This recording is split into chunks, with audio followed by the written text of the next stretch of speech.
No silêncio da madrugada, enquanto tochas inimigas cercavam Betúlia como olhos famintos na escuridão, uma mulher permanecia acordada, ajoelhada, respirando fundo diante de um destino que faria reis tremerem e sacerdotes se calarem. Porque esta não é apenas a história de uma guerra antiga. É a história de uma mulher que a religião tentou esquecer, uma viúva que se levantou quando todos os homens já haviam desistido, um nome que atravessou séculos carregando medo, reverência e desconforto, Judite. E desde o primeiro instante é preciso entender que nada aqui começa com espadas ou sangue, mas com desespero, sede e fé levada ao limite. Betúlia estava cercada, os reservatórios de água secavam, crianças choravam, anciãos murmuravam que talvez fosse melhor se render, e os líderes da cidade, homens honrados mas cansados, haviam estabelecido um prazo para Deus agir, como se o Criador pudesse ser pressionado pelo relógio humano.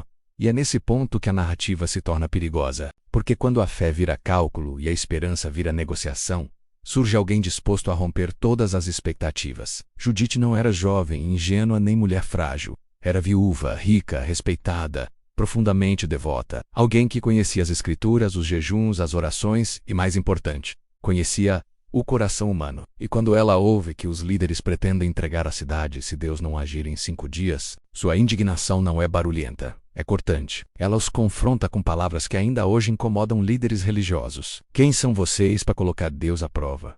Quem são vocês para limitar o Santo de Israel? E naquele momento fica claro que Judite não será apenas uma personagem da história, ela será o eixo moral dela. Porque enquanto os homens armados pensam em rendição, uma mulher sem espada começa a planejar libertação, e aqui já surge o primeiro desconforto que atravessou séculos. Judite não pede permissão para ser corajosa.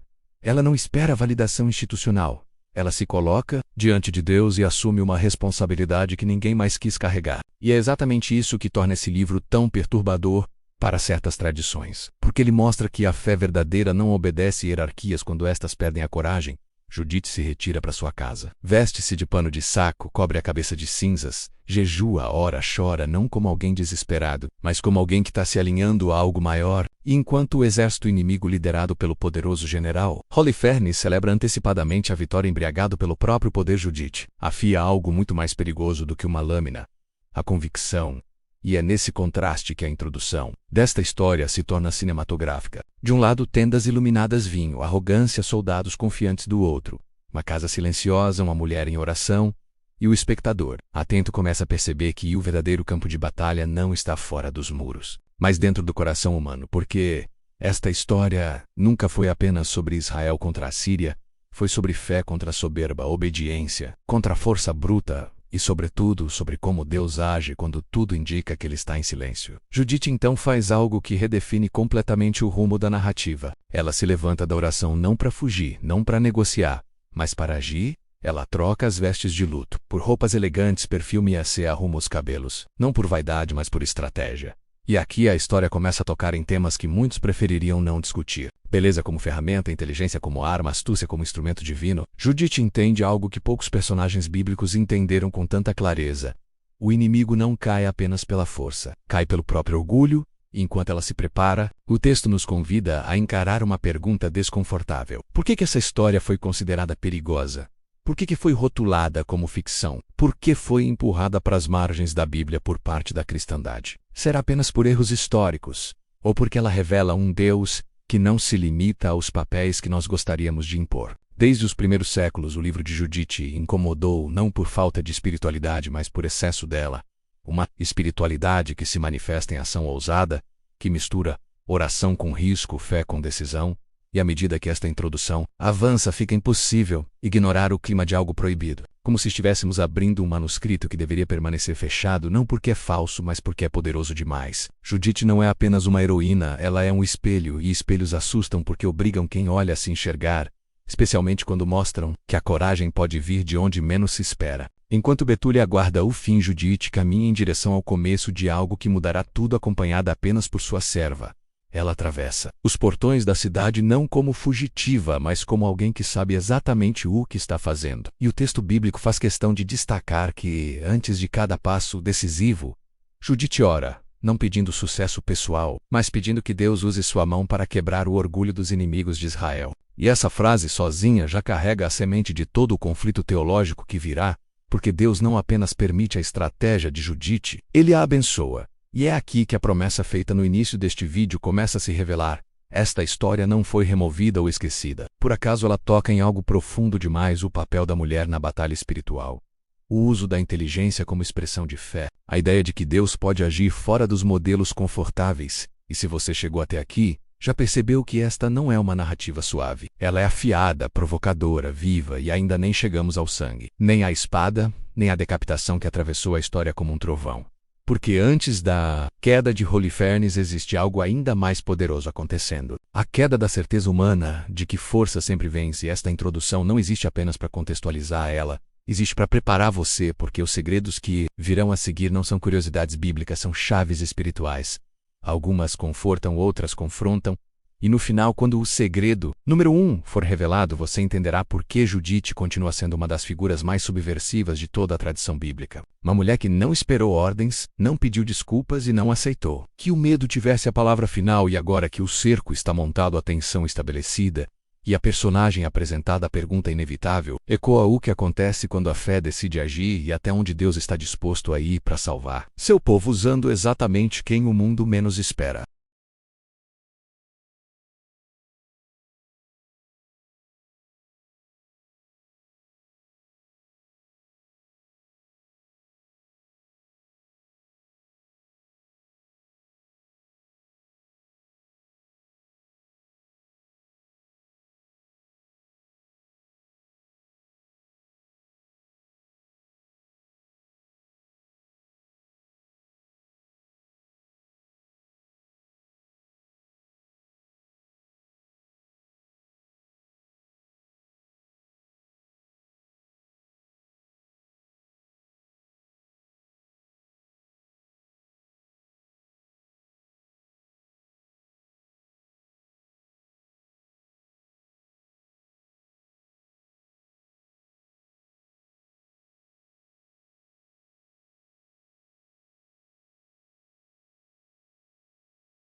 Porque sugere que nem todo líder religioso fala necessariamente em nome de Deus quando age movido pelo medo.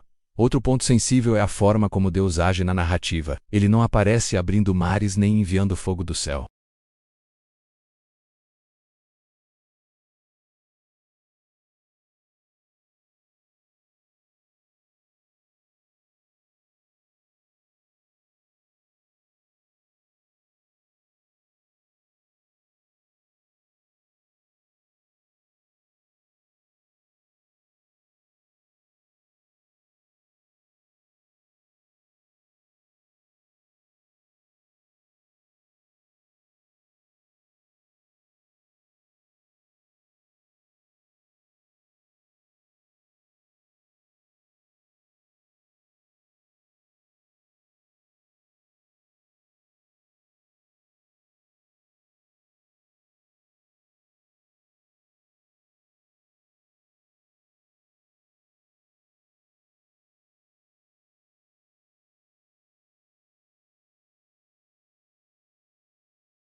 Este segredo número 10 não é apenas uma curiosidade acadêmica, ele é a porta de entrada para todos os outros, porque, ao entender por que Judite foi rejeitada, você começa a entender por que sua história ainda incomoda, ainda provoca, ainda inspira, e à medida que avançamos ficará cada vez mais claro que o problema nunca foi o livro. O problema sempre foi a coragem que ele exige de quem o lê.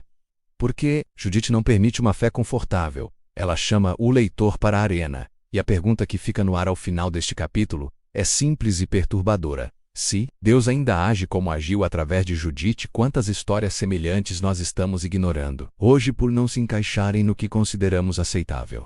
Esse ou Noebeon Rota UDIT, é a viúva que não Sergipe calou Judite, surge na narrativa não como um acidente do acaso, mas como o resultado de uma vida inteira moldada por perdas, disciplina espiritual e silêncio atento. E para compreender a força dessa mulher é preciso primeiro entender o peso de sua condição. Judite era viúva.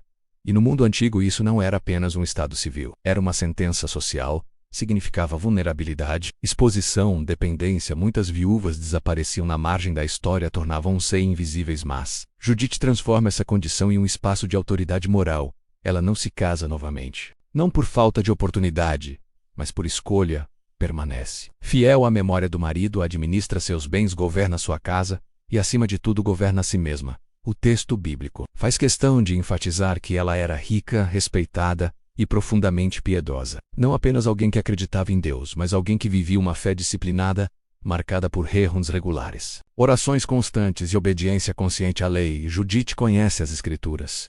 Conhece a história do seu povo, conhece os padrões de ação divina. E isso é fundamental, porque quando a crise chega, ela não reage por impulso, reage por discernimento. Enquanto os líderes da cidade entram em pânico, Judite analisa, observa, escuta, e então fala. E quando ela fala, não o faz com gritos ou histeria, mas com autoridade espiritual. Suas palavras cortam como lâmina, porque ela denuncia algo que poucos têm coragem de denunciar: a tentativa humana de manipular Deus. Ao estabelecer um prazo para a intervenção divina, os líderes de Betúlia revelam mais medo do que fé, e Judite não aceita isso. Ela os confronta dizendo que eles não têm o direito de testar Deus, que o Senhor não responde a ultimatos humanos, e esse momento é crucial, porque aqui Judite deixa de ser apenas uma viúva piedosa e se torna uma voz profética. Mesmo sem ocupar oficialmente esse papel, ela expõe a fragilidade espiritual da liderança masculina, sem humilhá-la, mas também sem poupá-la, e isso nos leva a um ponto delicado. Judite não rejeita a fé do seu povo, ela rejeita a covardia travestida de prudência,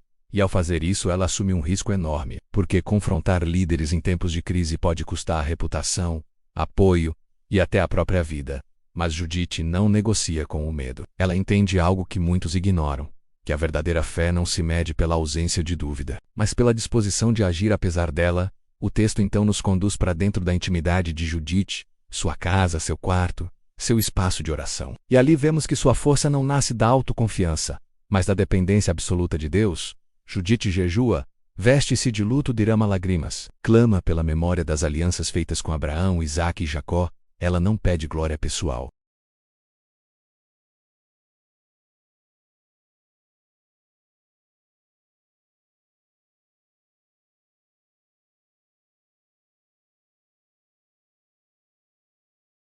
Mas pela convicção de que Deus ainda age na história, e quando essa convicção se consolida, Judite faz algo que redefine completamente sua identidade diante do leitor. Ela decide agir sozinha, acompanhada apenas por sua serva, sem exército, sem proteção, sem plano de fuga elaborado, apenas com fé.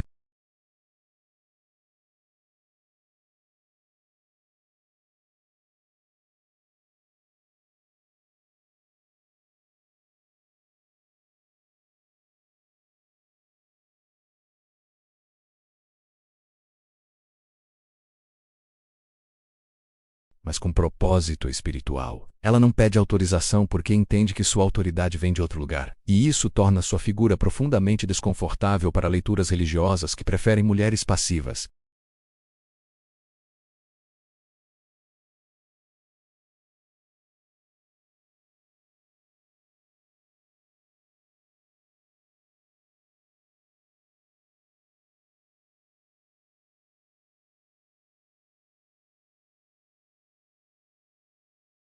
E isso é um detalhe crucial porque o texto não a condena. Por isso, ao contrário, mostra que ela se prepara com intenção. Arruma os cabelos, escolhe as vestes, perfuma-se, Tudo isso após oração, o que indica que sua estratégia não nasce da vaidade, mas da obediência, e aqui surge um dos pontos mais mal interpretados da história. Judite não seduz por prazer. Ela seduz por missão. E essa distinção muda completamente a leitura moral do texto. Ela não perde sua integridade espiritual ao entrar no acampamento inimigo. Ela carrega consigo. E isso desafia leituras simplistas que tentam enquadrar sua ação como engano pecaminoso. O texto faz questão de mostrar que Judite mantém seus hábitos alimentares, sua disciplina espiritual. Mesmo no território inimigo, ela não se assimila, ela não se corrompe, ela permanece quem é.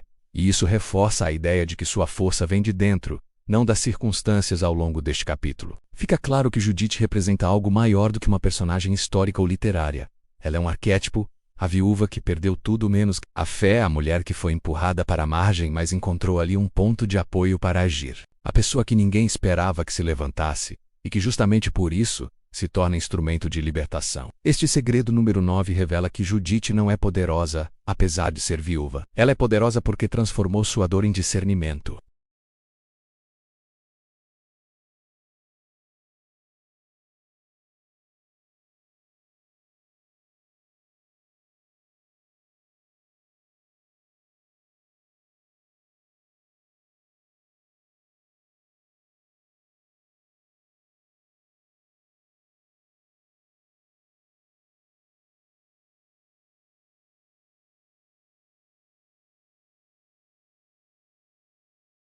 SRE, D8 Holofernes, o rosto do poder que desafia Deus antes que a lâmina de Judite atravesse a noite e mude o destino de uma nação. É preciso compreender quem é o homem que cairá, porque Holofernes não é apenas um general. Ele é um símbolo, a personificação, do poder que acredita não precisar de limites, enviado por Nabucodonosor, rei que se autoproclama senhor de toda a terra. Holofernes carrega a missão de subjugar povos, destruir resistências e impor adoração ao poder humano, e desde sua primeira aparição, o texto o descreve cercado por exércitos incontáveis, carruagens, cavalaria, soldados experientes e uma confiança esmagadora. Ele não negocia. Ele exige submissão total. E essa postura revela algo profundo. Holofernes não luta apenas contra cidades, ele luta contra a ideia de que exista um Deus acima do seu rei, acima de sua força, acima de sua espada. Betúlia para ele é apenas mais um obstáculo, um pequeno ponto no mapa que ousa resistir. E essa resistência o irrita não por representar perigo real, mas por ferir seu orgulho. O cerco não é apenas militar, é psicológico. Ele corta o acesso à água. Sabe que a sede quebra a moral mais rápido do que a espada. Crianças choram, mães imploram, anciãos perdem a esperança. E Holofernes observa tudo com frieza, confiante de que o tempo está do seu lado. E aqui o texto começa a construir o contraste que sustenta toda a narrativa. Enquanto Betúlia enfraquece fisicamente, Holofernes se fortalece em arrogância. Ele se vê invencível, respaldado por vitórias anteriores, por relatos de cidades queimadas, templos destruídos, povos ajoelhados. E é exatamente essa sequência de sucessos que o torna cego, porque o poder que nunca encontra resistência começa a acreditar que é absoluto. E esse é um dos segredos mais profundos do livro. O inimigo não cai quando é forte, ele cai quando se sente intocável. Holofernes representa todos os sistemas, governos, lideranças e forças que se erguem contra Deus, acreditando que nada pode detê-los. E o texto faz questão de mostrar que ele despreza o Deus de Israel. Quando informado de que aquele povo confia em um único Deus, e não em alianças políticas ou força militar, Holofernes ri para ele. Divindades são apenas ferramentas de controle social. E a ideia de um Deus que protege um povo pequeno e cercado lhe parece ridícula. Essa zombaria não é gratuita. Ela estabelece o tom espiritual do conflito, porque Holofernes não será derrotado apenas como general, mas como símbolo da soberba que se levanta contra o sagrado. Sua tenda torna-se o centro do acampamento, um espaço de luxo, banquetes, vinho, música, contraste gritante com a escassez dentro de Betúlia. E aqui o texto usa imagens fortes para reforçar a injustiça da situação. Enquanto um povo sofre sede, o general se embriaga.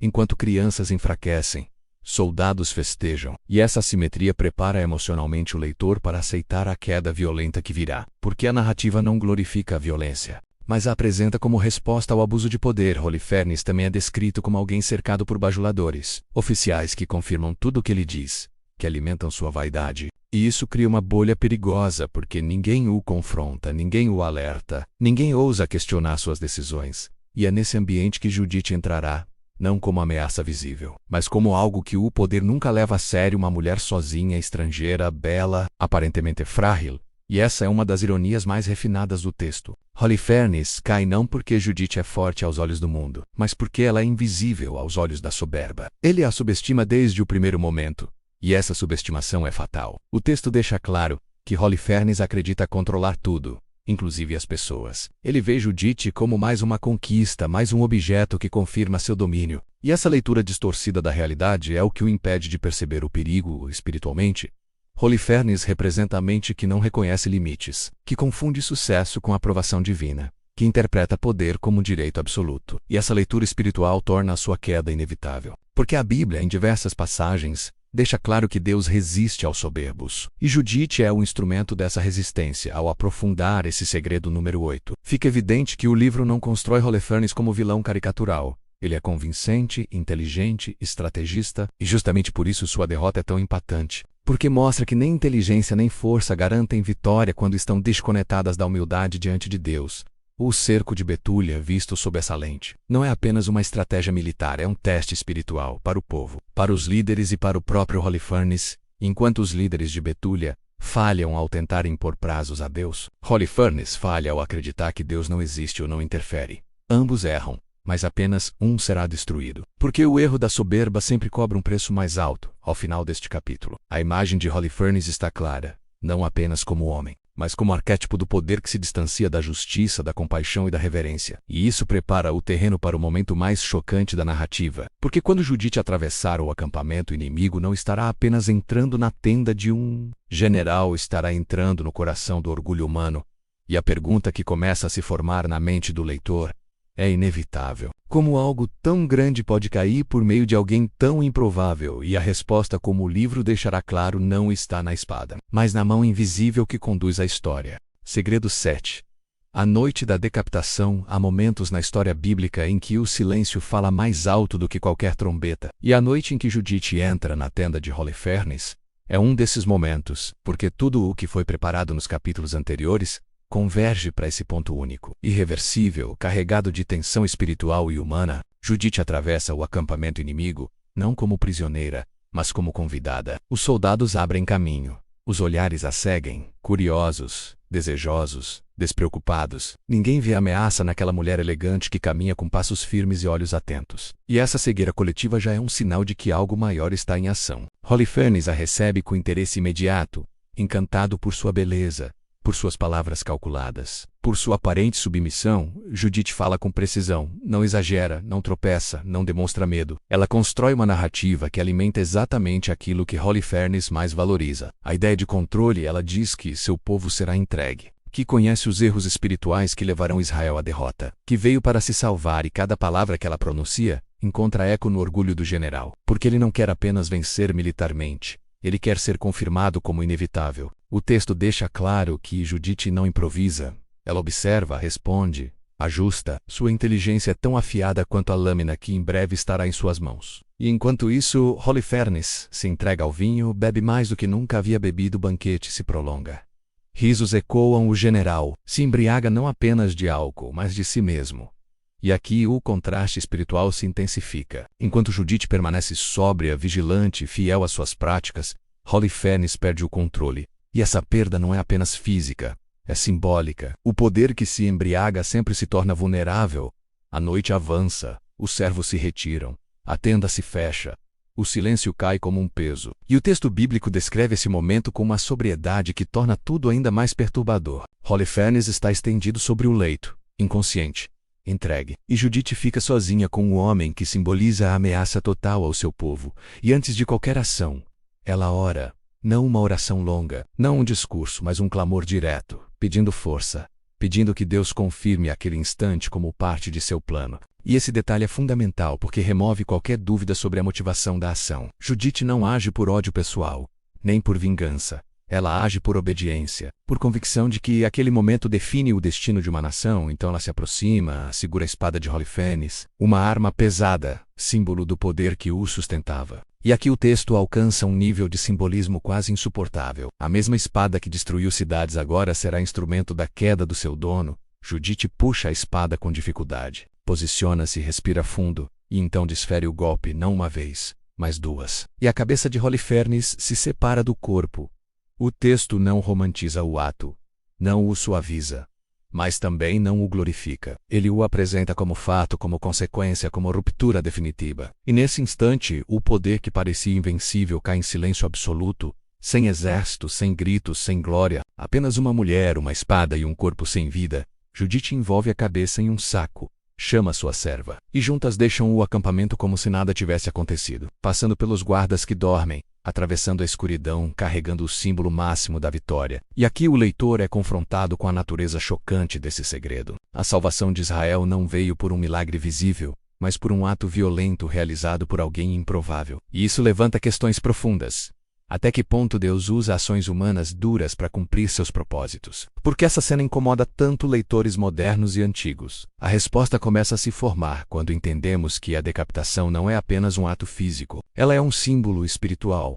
A remoção da cabeça representa o fim da autoridade, do comando da estratégia inimiga. Sem Holofernes, o exército perde direção, coragem, sentido. E esse detalhe se confirmará nos capítulos seguintes. Mas já aqui fica claro que o poder que se concentra em uma única figura cai quando essa figura é removida espiritualmente. Esse momento ensina que forças opressoras frequentemente dependem mais da ilusão de liderança do que de verdadeira solidez. E quando essa ilusão é quebrada, tudo desmorona. A noite da decapitação também revela algo essencial sobre Judite. Ela não hesita no momento decisivo, não vacila, não recua, porque sua decisão foi tomada. Muito antes, no jejum, na oração, na reflexão silenciosa, o ato final é apenas a materialização de uma convicção amadurecida. E isso muda completamente a leitura moral do texto. Judite não é impulsiva, ela é resoluta. E essa resolução nasce de uma fé que aceita o peso das consequências.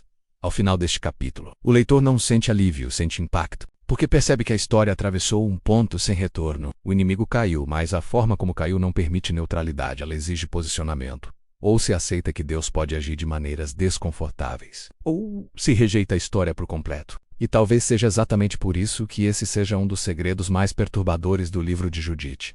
Porque ele não permite uma fé limpa. Estario é distante, ele coloca sangue nas mãos da história e pergunta ao leitor: o que você faz quando a salvação exige coragem extrema, silêncio absoluto e a disposição de agir quando ninguém mais age? E enquanto Judite retorna a Betúlia carregando a prova da vitória, o verdadeiro impacto desse ato ainda está por se revelar, porque a queda de um general é apenas o começo da queda de todo um exército. E mais ainda, da queda de uma ideia, a ideia de que o poder humano pode desafiar o divino sem consequências. Segredo 6. A força feminina que assusta a religião. Quando Judite retorna a Betúlia trazendo consigo a cabeça de Holofernes, a narrativa atinge um ponto de ruptura não apenas militar, mas teológico, porque a vitória não veio de onde se esperava. Não seguiu os caminhos tradicionais, não passou pelas mãos dos líderes, dos guerreiros ou dos sacerdotes, veio pelas mãos de uma mulher. E esse fato por si só já explica por que o livro de Judite provoca tanto desconforto ao longo da história.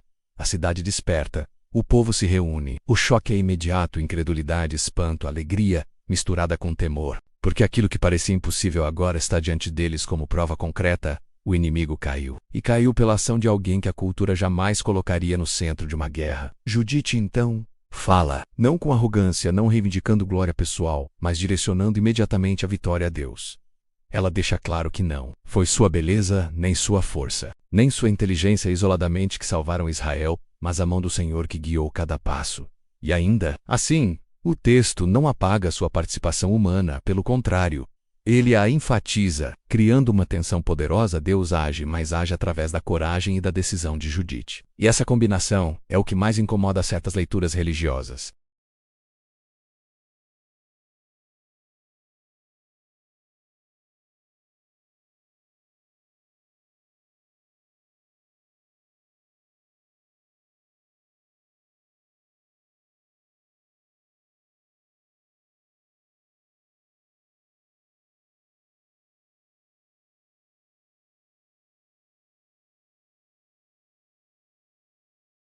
Não como exceção curiosa, mas como padrão divino em momentos de crise extrema. A força feminina apresentada aqui não é física, é espiritual, estratégica, emocionalmente disciplinada. Judite não vence pela impulsividade, mas pela capacidade de esperar, observar e agir no momento certo, e isso confronta diretamente modelos religiosos que associam força exclusivamente à autoridade masculina. Ao longo dos séculos, esse aspecto do livro foi sendo suavizado, ignorado ou reinterpretado,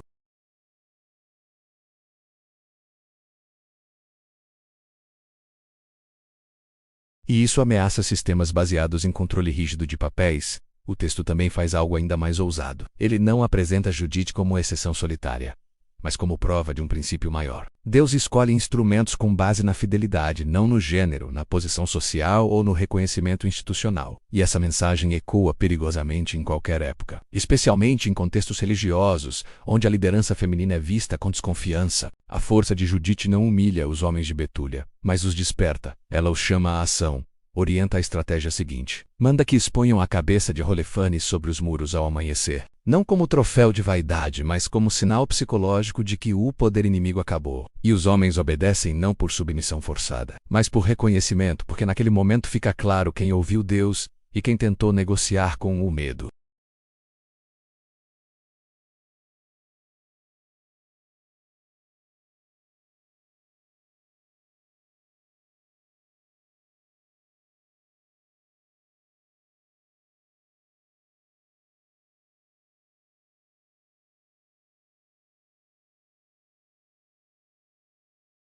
Judite não toma o lugar dos homens. Ela ocupa o espaço que estava vazio pela ausência de coragem. E quando esse espaço é preenchido, toda a comunidade se beneficia. O desconforto religioso nasce exatamente aqui, porque admitir isso exige rever interpretações.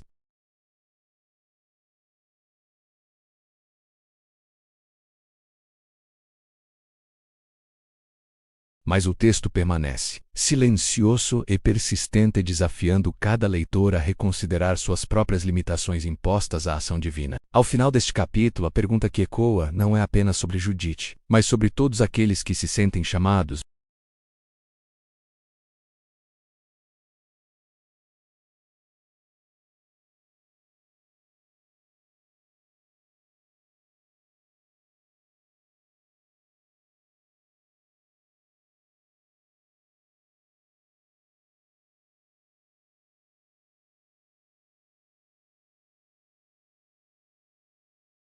Fica claro que a verdadeira batalha que Judite venceu não foi apenas contra Rolefanes, mas contra a ideia de que coragem.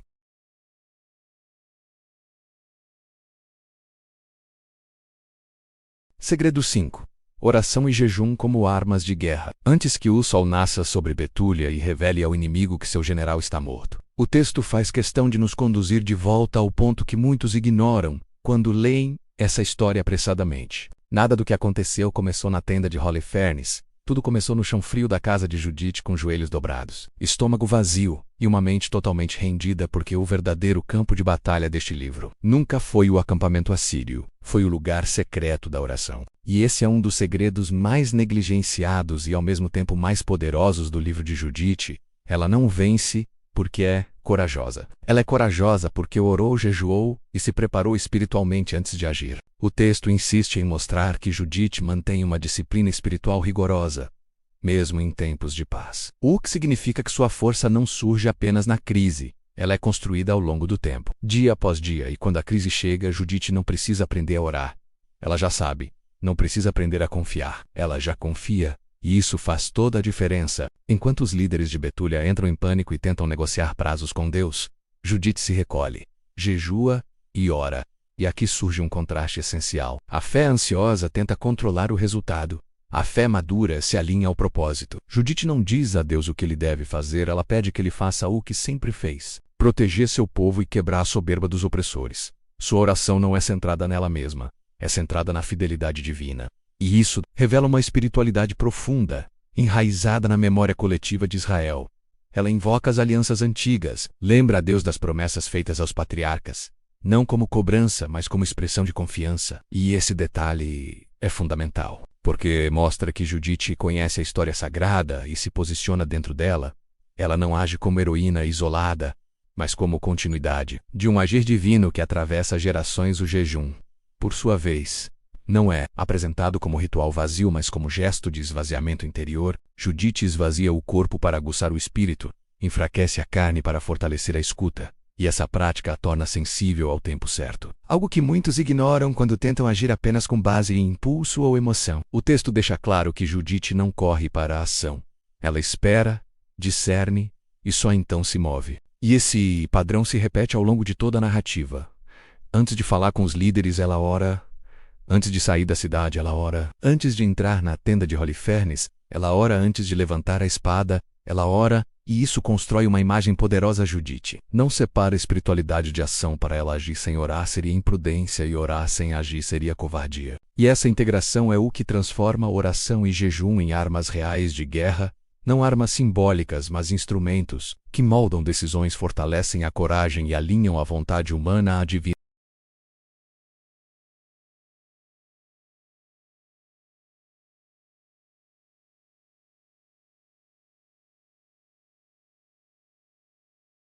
Ela ora para agir melhor e age porque orou, e essa combinação cria um tipo de fé extremamente perigoso para qualquer força opressora, porque não pode ser intimidada nem manipulada espiritualmente. O livro de Judite ensina que batalhas externas são vencidas quando batalhas internas já foram resolvidas. Judite não entra em conflito consigo mesma no momento decisivo. Suas dúvidas foram enfrentadas antes em silêncio diante de Deus. E isso explica por que ela não hesita na tenda, não treme ao levantar a espada, não entra em pânico ao sair carregando a cabeça do general.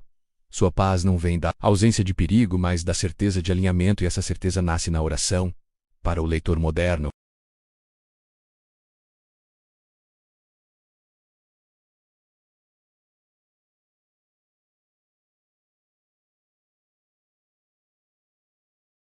a força que impressiona o mundo é construída no invisível, e isso atravessa culturas, épocas e tradições religiosas. Não importa o idioma, o contexto ou a estrutura social, o princípio permanece: quem vence por fora, primeiro venceu por dentro. Ao final deste capítulo, fica evidente que a história de Judite não pode ser reduzida a uma narrativa de sedução ou violência. Ela é, acima de tudo, uma história de intimidade com Deus levada às últimas consequências. E enquanto o povo de Betúlia se prepara para o amanhecer que revelará a derrota do inimigo, o leitor atento começa a perceber que o verdadeiro milagre não foi apenas a queda de Holofernes, mas a formação de uma mulher cuja fé foi treinada no silêncio, fortalecida no jejum e manifestada em uma ação que mudou o curso da história. E essa compreensão prepara o terreno para o próximo segredo, talvez um dos mais controversos de todos, porque ele toca diretamente em questões éticas, morais e espirituais que poucos estão dispostos a enfrentar: o uso do engano como estratégia, e até que ponto Deus permite que a inteligência humana seja usada como arma na guerra contra o mal. Segredo 4. O engano como estratégia de guerra. Um dos pontos mais desconfortáveis e deliberadamente evitados do livro de Judite é a forma como a vitória acontece por meio do engano, e não por confronto direto, porque Judite não enfrenta Holofernes em campo aberto, não declara suas intenções, não anuncia sua missão.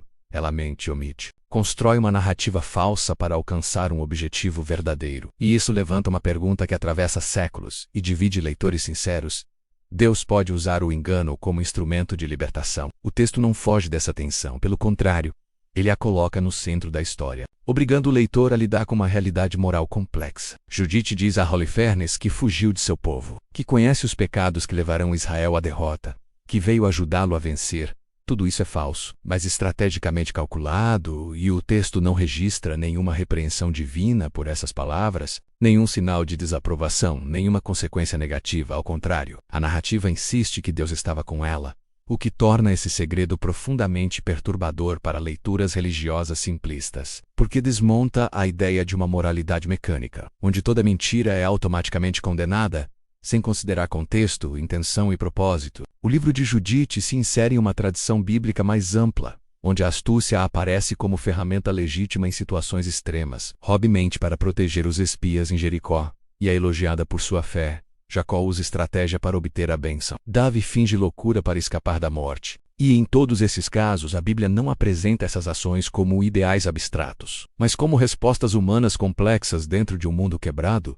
Judite se encaixa exatamente nesse padrão. Ela não engana por ganho pessoal, não manipula para benefício próprio. Ela engana para salvar vidas, para impedir um massacre, para preservar um povo inteiro da destruição. E esse detalhe é fundamental porque o engano aqui não nasce da malícia, mas da responsabilidade. Judite entende que enfrentar Holofernes com honestidade frontal seria suicídio e condenaria Betúlia. Então, ela escolhe a única via possível: a inteligência, a leitura correta do inimigo, o uso do orgulho dele contra ele mesmo, e isso revela um princípio espiritual poderoso. O mal raramente é derrotado apenas pela força bruta. Muitas vezes ele cai quando é exposto à própria soberba. Holofernes acredita controlar Judite, mas na verdade é ele quem está sendo conduzido.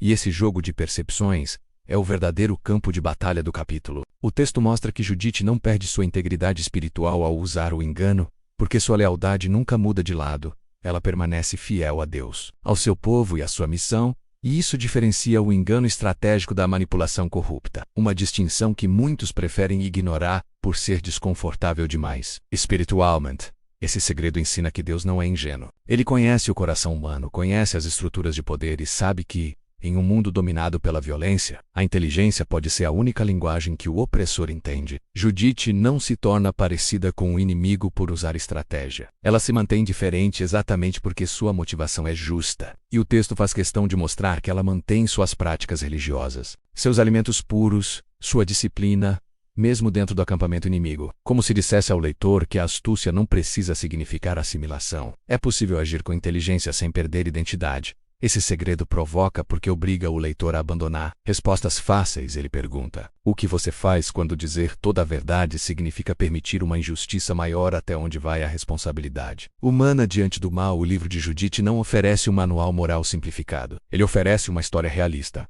onde escolhas difíceis precisam ser feitas em situações extremas. E essa honestidade narrativa é uma das razões pelas quais o livro incomoda tanto, porque ele não permite uma espiritualidade confortável, distante da realidade. Ao final deste capítulo, fica claro que o engano de Judite não é o centro da história, mas o meio. O centro continua sendo a libertação operada por Deus através de uma mulher, disposta a usar todos os recursos legítimos à sua disposição. E essa compreensão prepara o leitor para um movimento ainda mais profundo da narrativa, porque após a ação humana ousada, o texto fará a questão de mostrar algo essencial. Nada disso teria funcionado sem a intervenção divina, sem o alinhamento invisível de circunstâncias, tempos e decisões que escapam ao controle humano. E é exatamente isso que o próximo segredo revelará. Quando a mão de Deus se torna evidente não em milagres espetaculares, mas no colapso silencioso do poder inimigo. Segredo 3. A intervenção divina que não faz barulho. Quando o amanhecer rompe sobre Betúlia e a cabeça de Holofernes é erguida sobre os muros, o texto conduz o leitor a uma das viradas mais sutis e profundas de toda a narrativa. Porque não há trovões, não há fogo descendo do céu, não há anjos empunhando espadas visíveis. E ainda assim, a mão de Deus está em tudo, de forma tão precisa que se torna impossível atribuir a vitória apenas à ação humana. Este é o segredo que muitos ignoram ao ler o livro de Judite. A intervenção divina aqui não é espetacular. É cirúrgica, silenciosa e absolutamente decisiva. O exército assírio desperta esperando ordens, disciplina, continuidade, mas encontra caos, confusão e medo. A ausência do general cria um vazio imediato, porque Holofernes concentrava em si a autoridade, a estratégia e a moral das tropas. Sem ele, ninguém sabe o que fazer. Ninguém assume o comando, ninguém entende o que aconteceu. E esse colapso revela algo essencial sobre o poder humano. Ele frequentemente depende mais da percepção de controle do que de uma estrutura real. Quando essa percepção cai, tudo desmorona. O texto descreve o pânico se espalhando como fogo. Soldados correm, oficiais discutem, boatos surgem. A notícia da morte de Holofernes se torna um golpe psicológico devastador. E é exatamente nesse ponto que a intervenção divina se manifesta, não criando o medo, mas amplificando-o, transformando confusão em derrota total. Betúlia, que até então estava à beira da rendição, agora observa o inimigo se desintegrar por dentro. E essa inversão repentina deixa claro que o tempo da ação foi perfeitamente escolhido. Judite não agiu cedo demais, nem tarde demais. Ela agiu no ponto exato em que a soberba do inimigo atingiu o auge e a fé do povo estava prestes a se romper. Essa precisão não pode ser explicada apenas por planejamento humano. Ela aponta para um alinhamento maior. O texto deixa claro que Deus feriu o inimigo por meio de uma mulher, não no sentido de substituir a ação humana, mas de conduzi-la, e essa nuance é fundamental, porque revela um Deus que coopera com a coragem humana em vez de anulá-la. Os homens de Betúlia, encorajados pela visão da vitória, saem em perseguição, não para iniciar uma guerra sangrenta, mas para consolidar uma derrota que já aconteceu espiritualmente. O inimigo foge, abandona armas, deixa para trás riquezas, e aquilo que parecia um cerco sem saída se transforma em libertação total, sem que Israel precise enfrentar o poder assírio em igualdade de forças. E aqui o texto nos ensina algo profundo.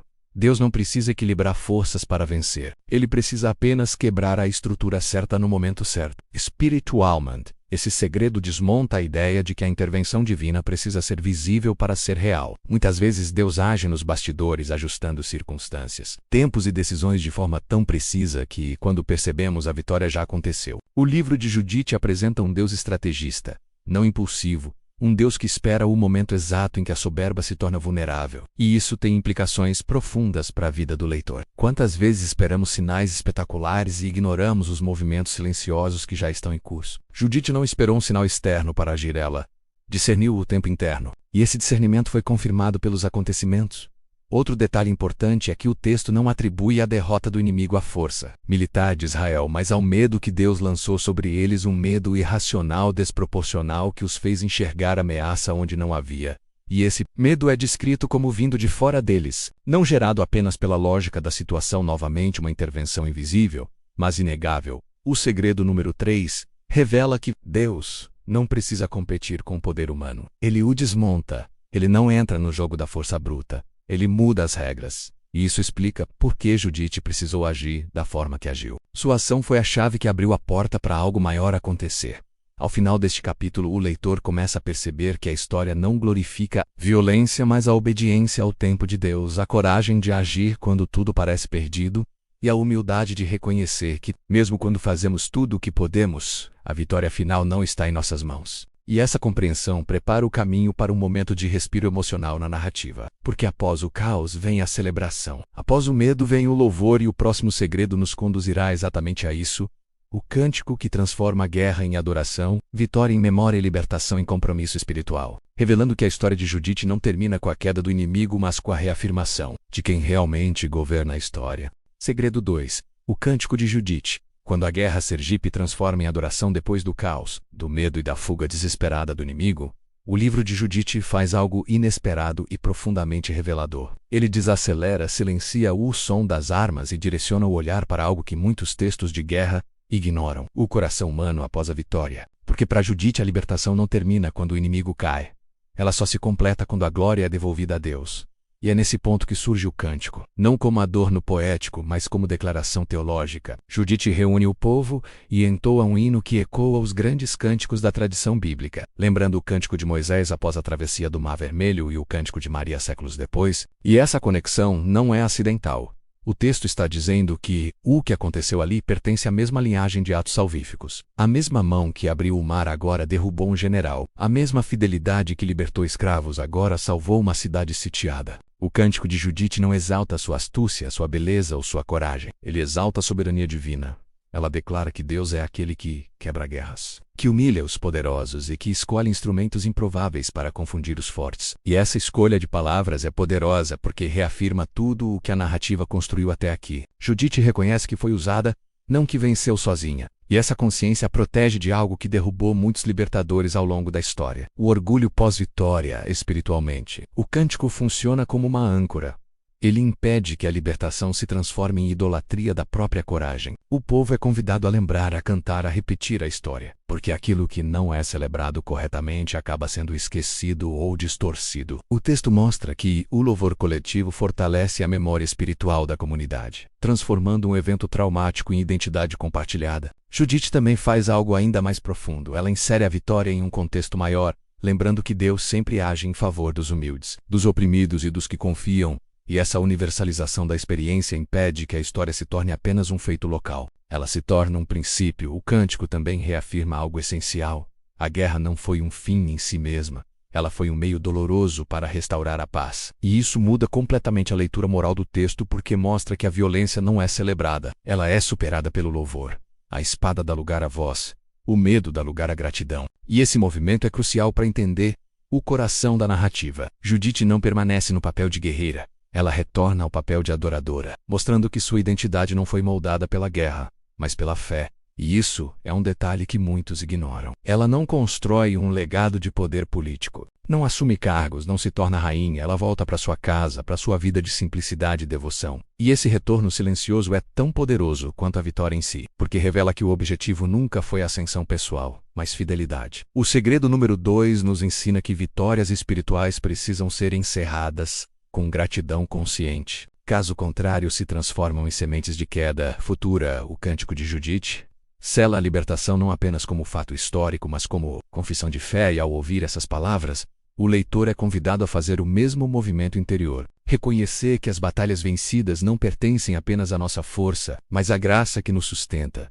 E enquanto o povo celebra, uma última camada da história começa a se revelar. Porque por trás de tudo isso existe uma mensagem ainda mais profunda, uma chave interpretativa que transforma o livro de Judite em algo mais do que um relato antigo. Ele se revela como um manual espiritual, um mapa simbólico de guerra interior e exterior. E é exatamente isso que o segredo final irá expor, mostrando que Judite não é apenas uma mulher do passado, mas um arquétipo vivo da batalha espiritual que continua acontecendo em cada geração. Segredo 1. Judite como manual de batalha espiritual. Há um motivo pelo qual o livro de Judite resiste ao tempo mesmo sendo empurrado para as margens por séculos. E esse motivo se revela plenamente quando entendemos que sua história não é apenas narrativa, é pedagógica, simbólica e profundamente espiritual. Judite não é apenas uma mulher que venceu um general. Ela é um modelo de como batalhas espirituais são travadas e vencidas. E esse é o segredo número 1, o mais poderoso e o mais perigoso, porque transforma o livro inteiro em um espelho da vida interior humana. A guerra contra Holofernes não começa fora. Como cá dentro, começa quando Judite se recusa a aceitar uma fé baseada em medo, começa quando ela confronta líderes que tentam limitar Deus. Começa quando ela escolhe oração em vez de pânico e discernimento em vez de desespero espiritualmente. Holofernes representa tudo aquilo que se levanta contra a fidelidade: orgulho, opressão, vícios, sistemas injustos, pensamentos autodestrutivos. Forças que parecem invencíveis porque se alimentam do nosso cansaço e da nossa sensação de impotência. Betúlia representa o coração sitiado, cercado por pressões, ameaças e escassez emocional. E Judite surge como a consciência desperta que se recusa a negociar com a derrota. Ela mostra que batalhas espirituais não são vencidas apenas com resistência passiva, mas com ação estratégica alinhada à vontade de Deus. O manual que Judite nos oferece é claro. Primeiro vem o discernimento. Ela analisa a situação com honestidade brutal. Não nega o perigo nem romantiza a fé. Depois vem a consagração, jejum, oração, silêncio, alinhamento interior. Em seguida vem a decisão. Agir no tempo certo, mesmo sem garantias humanas. Depois a estratégia. Usar a inteligência, conhecer o inimigo, entender seus pontos fracos. E finalmente, a execução. Agir com coragem total quando o momento chega, sem hesitação, sem retorno. Esse padrão atravessa toda a narrativa e se repete em inúmeras histórias bíblicas. Mas em Judite ele aparece de forma concentrada e visceral. Por isso incomoda tanto, porque não permite terceirizar a fé. Judite não espera um profeta, não aguarda um sinal externo, não transfere a responsabilidade para outro. Ela entende que Deus age através de pessoas dispostas. Isso carrega um peso enorme porque implica que muitas derrotas espirituais não acontecem por falta de poder divino, mas por ausência de coragem humana alinhada. O papel da mulher nessa batalha é central, não como exceção exótica, mas como revelação de um princípio. Deus frequentemente escolhe aquilo que o mundo considera fraco para expor a fragilidade do que parece forte. Judite encarna essa inversão: uma viúva derrotando um general, uma cidade pequena humilhando um império. Silêncio vencendo arrogância, e espiritualmente isso se traduz em uma mensagem direta para qualquer leitor. Não subestime aquilo que Deus pode fazer através de você, apenas porque você não se encaixa nos modelos tradicionais de força. Judite também ensina que batalhas espirituais exigem disposição para lidar com dilemas morais difíceis. Não existe manual simplista. Agir corretamente nem sempre significa agir confortavelmente. E a fidelidade a Deus pode exigir decisões que serão mal interpretadas, criticadas ou rejeitadas por outros. Inclusive por religiosos. Judite aceitou esse risco, e isso a torna ainda mais relevante porque ela não buscou aprovação, buscou obediência. O segredo número 1 revela que o livro de Judite não é apenas uma história sobre o passado, é um mapa para o presente. Ele ensina que Deus ainda age, que o inimigo ainda subestima o improvável, que a oração ainda prepara o caminho e que a coragem ainda é exigida. E ao compreender isso, o leitor é confrontado com uma pergunta inevitável: qual batalha está cercando sua Betúlia hoje? E mais ainda, quem você está esperando para agir? Porque o livro deixa claro que, em certos momentos, Deus não envia um exército. Ele desperta uma Judite, alguém disposto a se levantar, assumir riscos e agir com fé inteligente. E essa revelação final explica por que este livro continua sendo tão desconfortável. Ele não permite uma espiritualidade passiva, ele chama para a responsabilidade, para a ação, para a coragem que nasce da intimidade com Deus. E ao final deste capítulo fica evidente que Judite não venceu apenas uma guerra externa. Ela venceu a batalha mais difícil de todas, a de não se render ao medo quando todos ao redor já haviam se rendido, preparando assim o terreno para o encerramento definitivo da história, onde a pergunta deixa de ser o que Judite fez e passa a ser o que essa história exige de cada um de nós. Deus ainda usa quem o mundo subestima, quando a poeira da guerra finalmente baixa e o silêncio retorna a Betúlia. O livro de Judite encerra sua narrativa de forma tão profunda quanto começou, não com celebrações intermináveis, não com a exaltação de uma heroína, mas com uma verdade simples e desconcertante. Deus continua agindo através de quem o mundo ignora.